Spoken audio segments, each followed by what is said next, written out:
কিসের 1 লাখ টাকা দিয়ে হুজুর আনেন, 50,000 টাকা দিয়ে হুজুর আনেন? আরে গুল্লি বেড়ান আপনার হুজুরের দিকে মিয়া। আগে মসজিদের ইমাম সাহেবের বেতন বাড়ান, মুয়াজ্জিন সাহেবের বেতন বাড়ান, তারপরে 50,000 টাকা হুজুর আনেন। হেলিকপ্টার ভাঙা নিচে পড়ুক মিয়া, দোয়া করি। হেলিকপ্টার দিয়ে যে সমস্ত জায়গা হুজুর নেন, এই দোয়া করলাম মাহফিলে হেলিকপ্টার ভাঙা হুজুর সহ নিচে চলে যাক। আমার পাঞ্জাবি নাই, আমার শার্ট পরা লোক, আমি কথা বলি। আমি পাঞ্জাবি পড়া মধুর মধুর কথা বলে 30,000 টাকা হাতের মুঠে নিয়ে যাই, আরেক জায়গায় ওয়াজ করতে যাব না। আল্লাহ আমারে মুখ দিছে, আপনি ভালোবাসলেও আমার কিছু আসা যায় না, আপনি গালি দিলেও আমার কিছু আসা যায় না।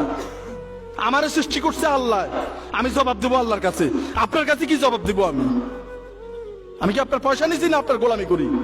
আপনি আমার দাওয়াত করছেন, আমি হক কথা বলবো, সারা বাংলাদেশে বলে যাই। 30 দিনে 60টা মাহফিল থাকে, 60টা তো দূরের কথা, আমি 15টাও যাইতে পারি না। আমার বহুত কাজ থাকে, বহুত সুবিধা অসুবিধা থাকে। আমি সোজা কথা বলি, আমার কিন্তু গাড়ি ভাড়া দিয়ে নেয়, আমি কিন্তু এমনি যাই না। আমার মানবিক কাজ বাদ দিয়ে তুইয়া আমি নিজের টাকা খরচ করে কোথাও যাই ওয়াজ করি না। আমার কিন্তু গাড়ি ভাড়া দিয়া এমনি বকশিস টকশিসও নিই না, কোনো পারিশ্রমিকও নিই না।